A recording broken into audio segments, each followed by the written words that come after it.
जाए। ठीक है, इस वक्त बड़ी खबर आपको बता दें, पुलवामा में घायल जो शख्स था उसकी मौत हो चुकी है। आतंकियों ने लगातार उस पर गोलीबारी की, जिसके बाद तुरंत अस्पताल में पहुंचाया गया, लेकिन हालत इतनी ज्यादा बिगड़ती हुई नजर आई कि उसकी मौत हो गई। न्यूज़ 18 के रिफत अब्दुल्ला के हवाले से यह जानकारी मिल रही है।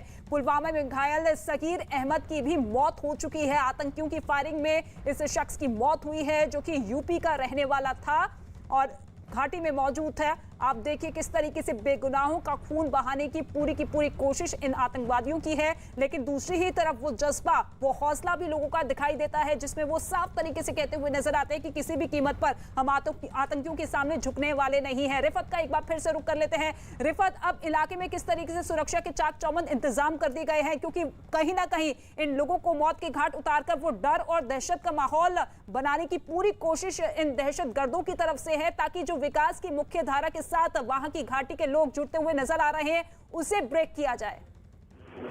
देखिए, जिस तरीके से लगातार हमले हो रहे हैं और हमने देखा कि आज 2 हमले हुए हैं और दोनों की डेथ हुई है और दोनों नॉन लोकल बताए जा रहे हैं। एक तो पुलवामा डिस्ट्रिक्ट में उन्होंने बंदूक से जो है फायर किए और ये समझा जा रहा है कि शायद क्लोज रेंज पिस्टल से फायर किए गए होंगे, क्योंकि उसको सिर पे लगा था जो यहाँ जो ईदगाह में किलिंग हुई है। लेकिन हम देख रहे हैं कि लगातार सिविलियन किलिंग हो रही है। 7 इससे पहले हुई थी, आज 2 लोगों की और मौत हुई, तो कुल मिला के 9 की मौत हुई, तो कुल मिला के 9 किलिंग हुई है इस महीने में, 1 अक्टूबर से लेकर आज तक।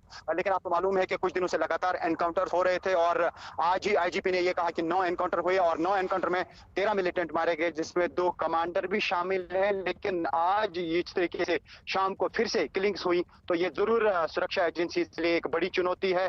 बहुत टफ टाइम है इस वक्त कश्मीर में। जिस तरीके से ये कहा जा सकता है कि दहशत का माहौल पैदा हो जाता है जब इस तरीके की किलिंग्स होती हैं और बहुत मुश्किल हो जाता है। हालांकि यहाँ पे जितने भी पॉलिटिकल लीडर्स हैं उन्होंने भी ये कहा था कि न सिर्फ माइनॉरिटी बल्कि जो मेजॉरिटी में जो मुस्लिम है यहाँ पे, वो भी कहीं ना कहीं, खासतौर से पॉलिटिशियन जो है वो कहीं ना कहीं खौफ महसूस कर रहे हैं। तो ऐसे में आप देखना होगा कि किस तरीके की रणनीति अपनाई जाएगी। हालांकि आईजीपी ने ये कहा था कि कुछ ऐसे मिलिटेंट भी थे 2 इन में से जो सिविलियन किलिंग्स में, लेकिन आज जो ये फिर से 2 किलिंग्स हुई, आप देखना होगा कि पुलिस किस तरह की स्ट्रेटजी अपनाएगी।